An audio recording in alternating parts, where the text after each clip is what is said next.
मैं एकदम सारांश में बताऊंगा कि मैं देख रहा हूँ धीरे धीरे थोड़ा सा पब्लिक भी कम हो रहा है, तो कन्वेंस का मैं बात करता हूँ because that is the objective that we have called for today. आज के मीटिंग में कन्वेंस का भी बात है। प्रेजेंटेशन था मेरे पास but I will not get to that, I will verbally जो बात कर सकता हूँ मैं करता हूँ। कन्वेंस मतलब जमीन जिसके ऊपर बिल्डिंग खड़ी है वो जमीन जो है सोसाइटी के नाम पर ट्रांसफर होना चाहिए। बैकग्राउंड में इतना ही बोलूंगा, ये कन्वेंस का जो कंसेप्ट है, ये जमीन अपने नाम पे नहीं होने का कंसेप्ट है ना, ये लगभग 1970-75 के बाद शुरू हुआ। उसके पहले था, इवन वर्तक साहब को मालूम रहेगा, वर्तक साहब इज अ प्राइम एग्जांपल। इनके एयर इंडिया का बिल्डिंग था। ये कैसा होता था, एयर इंडिया के एम्प्लॉय साथ में आते थे, उनका जो नौकरी करते थे उधर बैठ के उन लोग कैंटीन में डिस्कस करते थे, बोले कि आप गाँव से आए, अपना एक घर इधर होना चाहिए। गाँव में तो इंडिपेंडेंट घर होता था, तो इंडिपेंडेंट घर नहीं होता था घर के, इधर उन लोग मिलके आते थे, लोग मिलके आके प्रपोज सोसाइटी बनाते। सीधा कंसेप्ट हाउ इट वाज, मैं जानबूझ के बैकग्राउंड दे रहा हूं ताकि आपको समझ में आए। प्रपोज सोसाइटी बनाते थे, मिलके आके बाद में सब लोग पैसा जमा करके लैंड ढूंढते थे, लैंड ढूंढ के रेडी करते थे। उसके बाद उनके पास पूरा पैसा नहीं रहता, थोड़ा बहुत पैसा रहता था, फिर उनका लैंड रेडी रखते थे। फिर उनका एम्प्लॉयर को बोलते थे कि भाई जो एयर इंडिया है, एयर इंडिया को बोलते थे कि हमको आप प्लीज लोन दो, हमको आके हम काम करना है, हम लोग कंटिन्यू करेंगे, you are also from that I think, तो हमको लोन वगैरह भी लेना है, तो आप हमारा पगार से थोड़ा थोड़ा करके आप काटो, हमको वो जमीन लेके हमको बिल्डिंग बनाने का मौका दो। तो एयर इंडिया एग्री होती थी, एयर इंडिया है, रिजर्व बैंक ऑफ इंडिया, बहुत सारे सब बैंक सब करती थी। Then they to come to then form a society. फिर सोसाइटी के नाम पे लैंड लिया जाता था, उसके बाद कॉन्ट्रैक्टर को अपॉइंट करके बिल्डिंग खड़ा होता था। तो कन्वेंस का मुद्दा ही नहीं था क्योंकि कन्वेंस खड़ा था ऑलरेडी। एंड देन उसमें जो लोग रहते, जैसा इनकम टैक्स का है, सेंट मेरी नगर चुनार रोड में अगर कोई है तो मालूम रहेगा, उसका इनकम टैक्स एम्प्लॉइज लोग का रहता था। तो उसमें उनके पगार से बाद में थोड़ा थोड़ा करके ईएमआई जाता था। ये भी Jitendra Patel also income tax officer, तो उनको भी मालूम रहेगा ये सब कंसेप्ट। तो ये चलता था। लेकिन क्या है, बिल्डर्स लॉबी आया, बोला कि वो सब क्यों करना है, हम लोग ही बिल्डिंग बनाते हैं। और आप देखोगे कोई भी बिल्डर से आप अगर आप कोई भी फ्लैट परचेस करते हो, जाहिर बात है कि वो बिजनेसमैन को पैसा तो कमाएगा ही, बांधकाम का भी पैसा आपसे वसूल करेगा। जमीन या तो उसने खुद खरीदा रहेगा या उसने एफएसआई में लिया रहेगा, है ना, डेवलपमेंट राइट्स लिया रहेगा, तो वो जमीन का भी पैसा आपसे वसूल करता है। तो जब जमीन का पैसा वसूल करता है, हम ऐसा आम आदमी क्या करते हैं, एक बिल्डिंग में 50 फ्लैट है, हमारा फ्लैट हो गया, हमारा सब कुछ स्टैंप रजिस्ट्रेशन हो गया, सोसाइटी में ट्रांसफर हो गया, लाइट बिल हमारे नाम पे हो गया, घर पट्टी हमारा नाम हो गया, पानी आ रहा है, लाइट आ रहा है, बस। जमीन का पैसा दिया भाई, वो हमारे नाम पे कभी ट्रांसफर नहीं होता है। देन वो डीम कन्वेंस का कंसेप्ट ले गया। मुझे फ्रैंकली दो मेरा ये व्यवसाय है, मुझे ऐसा लगता है जो हो रहा है गलत हो रहा है, frankly this should not be there. In fact deem conveyance का जब कायदा बना था 2008 में, 25 फरवरी 2008 में मोफा कायदा में बदलाव हुआ था, 2011 में उसका नियमावली आया था, उसके बाद डीम कन्वेंस का कानून चालू हुआ था। तभी मेरे जो गुरु है रमेश प्रभु सर, मैं गुरु इसके लिए बोलता हूँ कि मैं टीबी कॉलेज में पढ़ा हूँ, मेरे शिक्षक थे, बहुत सारे लोग उनके स्टूडेंट भी रहे। हमारा ये प्रस्ताव था, ध्यान से सुनिए, हमारा ये प्रस्ताव था कि कोई भी बिल्डिंग अगर मिनिमम 15 साल, हमने प्रस्ताव दिया था 15 साल अगर पुराना रहेगा और उनके पास बेसिक डॉक्यूमेंट्स रहेगा, जब डीम कन्वेंस का कानून बन रहा था सबकी बात है, तो बेसिक जो डॉक्यूमेंट रहेगा उसके आधार पर जो पेपर देने के बाद इमीडिएटली आप 7/12 में उनका उत्तराधिकार में नाम डालो पहला। उससे क्या होगा, एक तो मैं हम लोग पॉलिटिशियन को भी एक आइडिया दिया था, उससे क्या होगा, लोगों को लगेगा आपने इतना अच्छा काम किया, आपका भी फायदा होगा। हम लोग सोच रहे थे कम से कम सोसाइटी का अधिकार जमा होगा। सेकेंड बेनिफिट क्या था कि हर एक, बहुत सारे लोग, आपको मालूम था स्टैम्प ड्यूटी एमएनसी स्कीम वगैरह आता है, लोग स्टैम्प ड्यूटी नहीं भरते थे। सरकार के पास आज भी कितने बिल्डिंग है, कितने फ्लैट्स है, हर एक फ्लैट कितना बार बिका, कोई उनके पास डेटा नहीं है। इसके लिए लोग बार बार एमएनसी स्कीम लाते रहते हैं। तो हमने बोला ये करने से क्या होगा, उस ये 7/12 में उत्तराधिकार में नाम डाला, मालकियत का नहीं दिया, उत्तराधिकार में नाम डाला, then you give all a chain of agreement, तो स्टैम्प ड्यूटी भी वसूल होगा, डॉक्यूमेंट रेगुलराइज हो जाएगा, आपके पास डेटा भी आएगा। तो हम लोग उल्टा बोल रहे थे, अभी क्या हो रहा है, पहला कन्वेंस का ऑर्डर आता है, स्टैम्प ड्यूटी भरते हैं, फिर 7/12 ट्रांसफर होता है। हमने प्रस्ताव उल्टा मांडा था ताकि उससे सबका काम हो सकता है। जाहिर बात है हमको भी मालूम था नहीं होगा, नहीं हुआ, but then Ramesh Prabhu sir was inducted in the committee by government of Maharashtra when the rules were being framed. He was part of the committee जब कन्वेंस का जो डीम कन्वेंस का जब कायदा बना था मोफा रूल के हिसाब से, he was part of the committee. Now coming back to this, so बहुत सारे लोग सवाल करते हैं डीम कन्वेंस और कन्वेंस में फर्क क्या है। कन्वेंस मतलब जमीन का मालिक बिल्डर अगर अलग आदमी है और सोसाइटी मिलके जाके एक डॉक्यूमेंट बनाते हैं, जाके उसका स्टैम्प ड्यूटी अगर लागू होता है तो स्टैम्प ड्यूटी भरते हैं और उसको रजिस्ट्रेशन करने के लिए रजिस्ट्रेशन करते हैं, उसके बाद सामने ट्रांसफर होता है। This is conveyance. Deemed conveyance means MOFA कायदा, मोफा मतलब महाराष्ट्र ओनरशिप फ्लैट एक्ट 1963, उस कानून के तहत सरकार ने जिला उपनिबंधक मतलब डिस्ट्रिक्ट डेप्यूटी रजिस्ट्रार डीडीआर, इसके लिए डीडीआर आपको सुना रहेगा। जैसा तालुका के लिए उपनिबंधक अभी वैसे में बैठते हैं अमर शिंदे सर है, वैसी पूरा जिला के लिए, अपने जिला में 8 तालुका है, पूरा जिला के लिए उपनिबंधक बैठते हैं, उसका जिला उपनिबंधक शिरीष कुलकर्णी सर बैठते हैं, today he is a DDR. उनके पास अर्जी करना पड़ता है और कानून has given in the right, he enters the shoes of the landlord, he enters the shoes of the builder, and जो डीड बनेगा वो डीड में नाम रहेगा, फॉर एग्जांपल लैंडलॉर्ड का नाम रहेगा थ्रू जिला उपनिबंधक under section 5A of the MOFA act, he signs, landlord आने की जरूरत नहीं है। बिल्डर का नाम रहेगा through district deputy registrar and he signs, and society की तरफ से आप जाओगे। तो डीम कन्वेंस और इसमें इतना ही फर्क है, the signatory changes and by virtue of law, कानून के बदलाव के कारण आपको बिना बिल्डर का, बिना लैंडलॉर्ड का भी आपका कन्वेंस कर सकते हैं। दोनों का टाइटल में, ओनरशिप में, कुछ लोग मुझे बोलते हैं ये तो 5 साल में एक्सपायर होता है, मतलब कोई एक्सपायरी नहीं है। बहुत जन के पास वो सुप्रीम कोर्ट का एक फेक व्हाट्सएप में कम से कम 1000 बार मैं कर चुका हूँ, ये फेक है। एक सुप्रीम कोर्ट का एक जजमेंट है जिसमें बोला गया है कि वो अभी जरूरत ही नहीं है, कल ही पास हुआ है कैबिनेट में, वो कल ही मतलब मैं 5 साल से देख रहा हूँ, वो कल अभी तक आया नहीं। मैं सबको वही बोलता हूँ वो लिंक करेगा। तो व्हाट्सएप यूनिवर्सिटी आपको सबको मालूम है एकदम फेमस है, कोई भी फॉरवर्ड करने के पहले ध्यान दे के करो। सो डीम कन्वेंस का प्रोसेस इतना है कि आई will not get too much of technicalities, but form number 7 करके आता है, आपको मोफा कायदा के हिसाब से वो फिलअप करके आपको जिला उपनिबंधक के पास एप्लीकेशन करना है। आपका पूरा लैंड एरिया कितना है, आपका सातबारा कितना है, प्लान है, वो सब लगेगा। वो सब देने के बाद वहाँ पे सुनवाई होता है, लैंडलॉर्ड को बुलाया जाता है, उनको नोटिस जाता है, बिल्डर को बुलाया जाता है, सोसाइटी को बुलाया जाता है। सोसाइटी की तरफ से आपको कोई कंसल्टेंट आपने अपॉइंट किया तो ही बोझ है, और सुनवाई के आधार पर वो 6 महीने के अंदर उनको बोला गया कि उनको ऑर्डर पास करना है। लैंडलॉर्ड या बिल्डर अगर नहीं आता तो पेपर नोटिस दिया जाता है डीडीआर की तरफ से, inviting claims of anybody, not only landlord and builder, anybody who says that he has a claim on the land, वो आके बोल सकते हैं, उसके आधार पर वो होता है। बहुत जन ये भी सवाल करते हैं कि हमारा कन्विंस नहीं होने का कोई रीजन है क्या? अरे एक ही रीजन है, अगर कोई भी कोर्ट का कंक्लूसिव ऑर्डर है, ऑर्डर कोर्ट में केस चलेगा तो नहीं चलेगा, अगर ऑर्डर है तो आपका डीम कन्वेंस का काम रुक सकता है। और आपके पास अगर कोई प्लान वगैरह नहीं है, अप्रूव प्लान वगैरह नहीं है, ओसी नहीं है तो भी काम होगा, लेकिन अप्रूव प्लान तो होना चाहिए। ओसी मतलब ऑक्युपेशन सर्टिफिकेट, बगोटा धारक, आपण बगोटा पत्रावर जे म्हणतो ते नसलं तरी चालेल, सीसी असायला पाहिजे, म्हणजे टोटली बिल्डिंग इलिगल असेल तर कायद्याप्रमाणे होऊ शकत नाही। बहुत सारा परिपत्र वगैरह आया था, लास्ट वाला 22 जून 2018 का लेटेस्ट, उसके बाद कोई दूसरा कोई परिपत्र आया नहीं है, उसके आधार पर आपके पास प्लान होना चाहिए, उसके बाद ही कर सकते हैं। उसमें क्या किया उन्होंने, सीधा मैजिक, उसमें क्या किया 22 जून 2018 का वो कोऑपरेटिव डिपार्टमेंट का सर्कुलर है। Now when you do conveyance, conveyance में रेवेन्यू डिपार्टमेंट भी आता है, कोऑपरेटिव डिपार्टमेंट भी आता है। 22 जून 2018 का सर्कुलर कोऑपरेटिव डिपार्टमेंट का है। ये बोला गया है कि डीम कन्वेंस का ऑर्डर आने के बाद स्टैम्प ड्यूटी वेरिफिकेशन के आपको जाने की जरूरत नहीं, आप एग्रीमेंट बनाओ, डीडीआर खुद साइन करके आप डायरेक्ट जाके रजिस्ट्रेशन कर सकते हैं।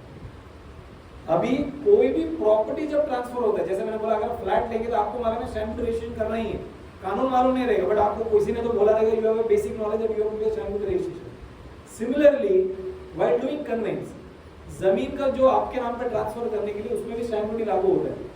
लेकिन जैसे इनिशियली मैंने बोला था, जब बिल्डर से लेते हो तो मुनाफा आता है, उसका कॉस्ट ऑफ कंस्ट्रक्शन आता है, लैंड का भी उसने पैसा वसूल किया। तो सरकार ने ये बोला है कि हर एक बिल्डिंग में समझो 50 फ्लैट है, 50 फ्लैट में जितने 50 फ्लैट का प्रेजेंट ओनर, ध्यान दो, प्रेजेंट ओनर ने अगर स्टैम्प ड्यूटी रजिस्ट्रेशन अगर किया है तो आपको कन्वेंस में अलग से स्टैम्प ड्यूटी भरने की जरूरत नहीं, खाली 100 रुपीस भरना है। Coming back to this circular of 22 June 2018, cooperative department ने बोला कि अगर सबका स्टैम्प ड्यूटी भरा है, बैलेंस एफएसआई अगर कुछ नहीं है तो डीडीआर खुद एग्रीमेंट साइन करके बिना एजुकेशन, एजुकेशन मतलब स्टैम्प ड्यूटी भरा है कि नहीं भरा है चेक करने का कोई अधिकारी होना चाहिए, वो तो रेवेन्यू डिपार्टमेंट ही कर सकते हैं। आप कर सकते हैं, करके करो, और आगे बढ़कर रजिस्ट्रेशन भी होता है, बहुत जन ने किया भी है। बाद में क्या हुआ, रेवेन्यू और कॉर्पोरेशन में झगड़ा भी हो, भी मैं बोलता हूँ झगड़ा चालू है, तो रेवेन्यू डिपार्टमेंट बहुत जो ऐसा जो रजिस्ट्रेशन हुआ उसको नोटिस चालू इशू करने को चालू किए। सो आइडियली ये डीडीआर का ऑर्डर आने के बाद, मैं ये नहीं गवर्नमेंट का circular you can use it, but it is always better second stage में जाके ये डीडीआर का ऑर्डर आने के बाद, जो एग्जाम्पल मैंने 50 फ्लैट का लिया, वो जेडीआर यानी कि जॉइंट डिस्ट्रिक्ट रजिस्ट्रार यानी कि collector of stamps revenue department, वो भी पालघर में बैठता है, उनके पास आप आइडियली देना चाहिए. Though this circular is there, you give to them so that he verifies, because cooperative department may not have an expertise to understand all the revenue matters stamp duty का. बहुत सारे मसले आते हैं. आपको एक छोटा सा उदाहरण देता हूँ. बहुत जन ने एमएनसी स्कीम में स्टैम्प ड्यूटी भरा रहेगा. 91 में था, 94 में था एमएनसी स्कीम, 97, 99, 2001, 2004, 2008 और अभी 2023-24 में भी आया था. एमएनसी स्कीम मतलब क्या? माफी योजना. किसी ने स्टैम्प ड्यूटी अगर नहीं भरा रहेगा, आप नॉमिनल अमाउंट स्टैम्प ड्यूटी भरो, पेनल्टी माफ. ये एमएनसी स्कीम पहली बार ऐसा था कि प्रिंसिपल अमाउंट भी माफ कर रहे थे, सडन अमाउंट. पहली बार ऐसा हुआ. मेरे हिसाब से वो अनकॉन्स्टिट्यूशनल है. Anyway we will not talk about that. तो लोगों ने स्टैम्प ड्यूटी भराया 2008 के पहले का, और घोषणा पत्र लगा के, घोषणा पत्र मतलब डिक्लेरेशन जोड़ के, वो जो एमएनसी स्कीम में स्टैम्प ड्यूटी भरा, स्टैंपिंग करके उसको जोड़ के जाके रजिस्ट्रेशन करके आए. आम आदमी को क्या लगता है? रजिस्ट्रेशन रिसीप्ट दिख रहा है, सिक्का दिख रहा है, वो बोलता है रजिस्ट्रेशन हुआ है. ओके, बहुत जन ने ऐसा किया, मैंने भी किया पहला. लेकिन सरकार ने धीरे से पिल्लू छोड़ दिया. 1 मई 2013 को, 1 मई 2013 को स्टैम्प एक्ट को चेंज किया. स्टैम्प एक्ट में आर्टिकल 25 में एक प्रोवाइजर इंट्रोड्यूस किया. ये बोला गया कि कोई भी एग्रीमेंट अगर रजिस्टर्ड नहीं है, कन्वेंस करते हुआ उसको प्रेजेंट मार्केट वैल्यू में स्टैम्प ड्यूटी भरना पड़ेगा. और अगर पहला एमएनसी में कुछ भरा रहेगा वो माइनस होगा. ध्यान दो, अमेंडमेंट लेके आए 1 मई 2013 saying that if present market value में अगर प्रेजेंट ओनर ने अगर स्टैम्प ड्यूटी नहीं भरा है और रजिस्ट्रेशन नहीं हुआ है, रजिस्ट्रेशन अगर नहीं हुआ है, तो उसको प्रेजेंट मार्केट वैल्यू में स्टैम्प ड्यूटी भरना पड़ेगा. आज 25 में का तो 25 का जो वैल्यू है, और पहला जो भरा रहेगा सेट ऑफ मिलेगा. अभी आप बोलोगे मैंने एमएनसी स्कीम में स्टैम्प ड्यूटी भरा है, डिक्लेरेशन के हिसाब से मैंने रजिस्ट्रेशन किया है, मेरा रजिस्टर्ड है तो रजिस्टर्ड ही है. इधर ही कैच है. आप रजिस्ट्रेशन रिसीप्ट ध्यान से देखेंगे. 2001 के पहले मैनुअल आता था, 2001 के बाद कंप्यूटराइज्ड आता है. रजिस्ट्रेशन रिसीप्ट को ध्यान से देखेंगे, उसमें दस्तावेजी प्रकार, टाइप ऑफ डॉक्यूमेंट, उसमें पढ़ेंगे, उसमें घोषणा पत्र लिखा है.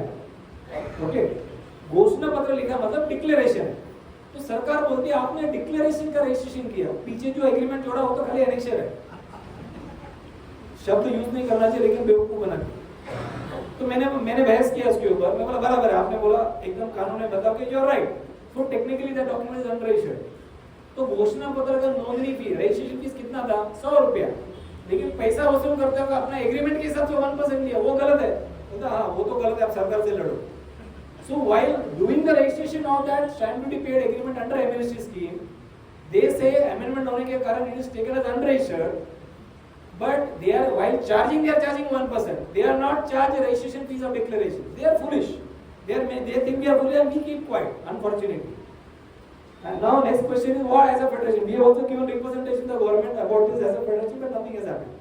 So sometimes there is a dispute within the society. हमारा एग्रीमेंट रजिस्टर्ड है, मेरे पास कम से कम दिन में 2-4 केस तो ऐसा आता ही है कि ये गलत है, आप जो बोल रहे हैं गलत है, या दूसरे लोग आते हैं कि हमारा एडवोकेट ऐसा बोल रहा है.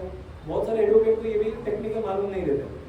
ऐसा एग्रीमेंट जब होता है उसमें स्टैम्प ड्यूटी भरना पड़ता है. ये हो सकता है डीडीआर को मालूम नहीं पड़ेगा, इसके लिए जीडीआर के पास जाके उसको कर लेना पड़ेगा. अनफॉर्चुनेट इज ये क्योंकि हुआ नहीं है तो करना ही पड़ेगा. There is no other alternative. तो आपका डॉक्यूमेंट कम से कम क्लियर होता है, और वो करने से फिर भी आपका डॉक्यूमेंट अनरजिस्टर्ड ही रहेगा. आपने स्टैम्प ड्यूटी भर दिया समझो आज प्रेजेंट मार्केट वैल्यू में.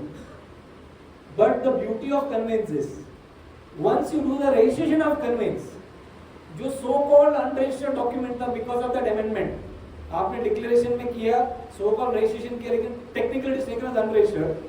लेकिन कन्वेंस का रजिस्ट्रेशन होने की वजह से आपका भी agreement is deemed to be registered. ये आपको बेनिफिट एज ए लेमैन. मतलब मेरा फ्लैट में मैंने एमएनसी स्कीम में 94 में मैंने स्टैम्प ड्यूटी भरा, डिक्लेरेशन के आधार पर 2008 में मैंने रजिस्ट्रेशन किया. आज वो बोल रहे हैं अनरजिस्टर्ड है, तो मैं बोलूंगा आज भरूंगा, कल वापस 4 साल के बाद वापस बोलेंगे ये भी अनरजिस्टर्ड ही है क्योंकि एग्रीमेंट तो अनरजिस्टर्ड ही है. बट वो कन्वेंस डीड में फ्लैट नंबर वाइज उसमें डिटेल आता है, ऑर्डर आता है कि ये फ्लैट का इतना बाकी है, वो कन्वेंस डीड के बाद जोड़ा जाता है.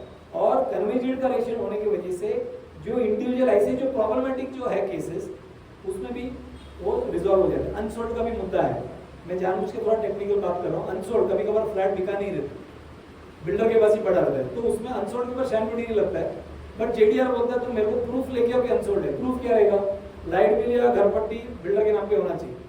बहुत जगह पे मेरे पास ऐसे भी केसेस आए कि बिल्डर ने किसी और को चिपका दिया। पुराने जमाने में बिना कोई एग्रीमेंट लाइट बिल भी चढ़ जाता था, दूसरे के नाम पे घर पट्टी भी चढ़ जाता था।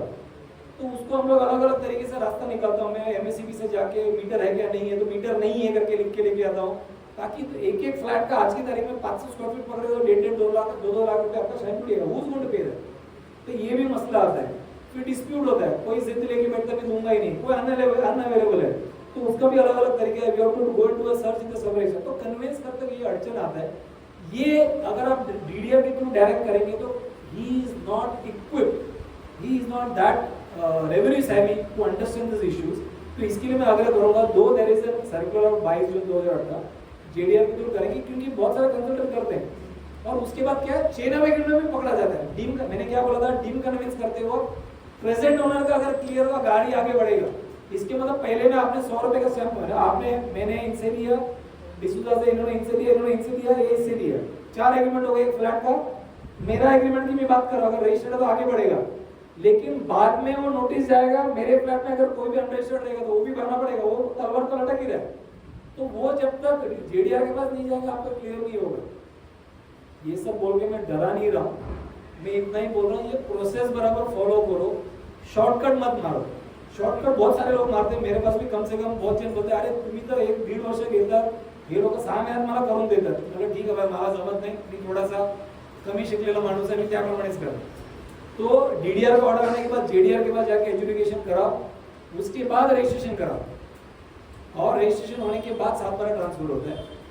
बहुत सारे मुद्दे, अभी 23 नवंबर 2012 का एक सर्कुलर है कि डीडीआर में ऑर्डर पास करने के बाद दूसरा कोई अधिकारी हियरिंग नहीं ले सकता है। मैंने देखा बहुत जगह पे तलाटी भी लेता है हियरिंग, तहसीलदार के यहाँ भी हियरिंग होता है कि ये बिल्डर अपना लैंडलॉर्ड ने ऑब्जेक्शन डाला है। ऐसे भी प्रॉब्लम आते हैं। सो समटाइम्स सर्टेन केसेस में नॉट बी सो इजी। एक केस मेरा ऐसा हुआ विरार का 729 मेंबर्स का जो मैं कर रहा था, एजुकेशन भी हो गया, रजिस्ट्रेशन करने जा रहे हैं तो सडनली लैंडलॉर्ड, 2 लैंडलॉर्ड के बीच में डिस्प्यूट हुआ, कंपनी मैटर है, एनसीएलटी में गया, एनसीएलटी मतलब national company law tribunal, Delhi से आया, 7 में इतर अधिकार में आ गया, मतलब लिस्पेंडेंसी आ गया, अटक गया काम। तो ऐसा बहुत सारे प्रॉब्लम आते हैं, बट देन डीडीआर का ऑर्डर ले लो, you get the education done and registration, उसके बाद ही आप 7/12 करना चाहिए। एकदम शॉर्ट में किया। Now we will keep it open for question answer session. Anything related to conveyance redevelopment can ask.